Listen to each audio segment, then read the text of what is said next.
Darlleniad o'r Efengyl Ioan, Pennod 6, adnodau 1 i 21.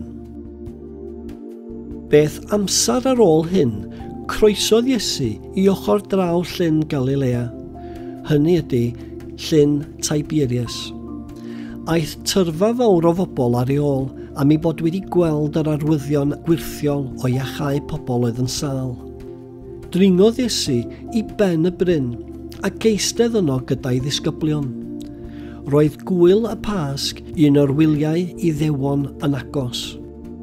Pan wylodd Iesu dyrfa fawr yn dod tuag ato, gofynnodd i Philip, ble dyn ni'n mynd i brynu bwyd i'r bobl yma i gyd?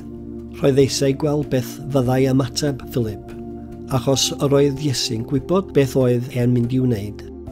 Atebodd Philip, byddai angen ffortiwn i brynu ddigon o fwyd i pob un ohonyn nhw gael tamad bach.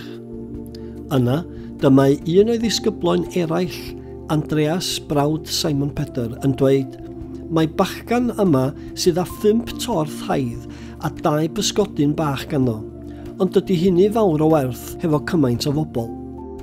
Dywedodd Iesu, gwnewch i'r bobl eistedd, roedd ddigon o laswell lle roedden nhw a dyma'r dyrfa oedd yn cynnwys tua 5,000 o ddynion yn eistedd.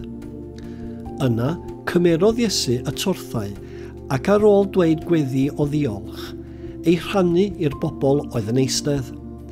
Yna, gwnaeth yr un peth gyda'r pysgod a chafodd pawb cymaint ac oedd arnyn nhw eisiau.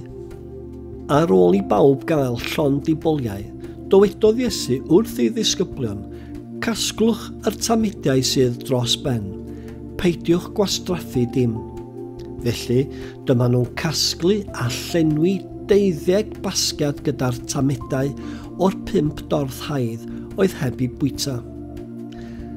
Ar ôl i bobl weld yr arwydd gwirthiol hwn, roedden nhw'n dweud, mae'n rhaid mai hwn ydy'r proffwyd ddywedodd Moses i fod yn dod i'r byd. Gan fod Iesu yn gwybod ei bod nhw'n bwriadu ei orfodi i fod yn frenin, aeth i ffwrdd i fyny'r mynydd unwaith eto ar ben ei hun. Pan oedd hi'n dechrau nosi, aeth i ddisgyblion i lawr at y llyn, a mynd i mewn i gwch i groesi'r llyn yn ôl i Capernaum. Roedd hi'n dechrau tywyllu, a doedd Iesu ddim wedi dod yn ôl atyn nhw eto. Roedd y tonau wedi dechrau mynd yn arw am fod gwynt cryf yn chwthu. Pan oedden nhw wedi rhwyfo rhyw 2 neu 4 milltir, gwelon nhw Iesu yn cerdded ar y dŵr i gyfeiriad y cwch.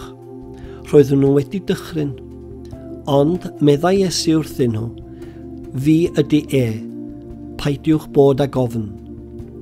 Yna roedden nhw'n fodlon ei dderbyn i'r cwch, ond yn sydyn roedd y cwch wedi cyrraedd y lan roedden nhw yn anelu ati.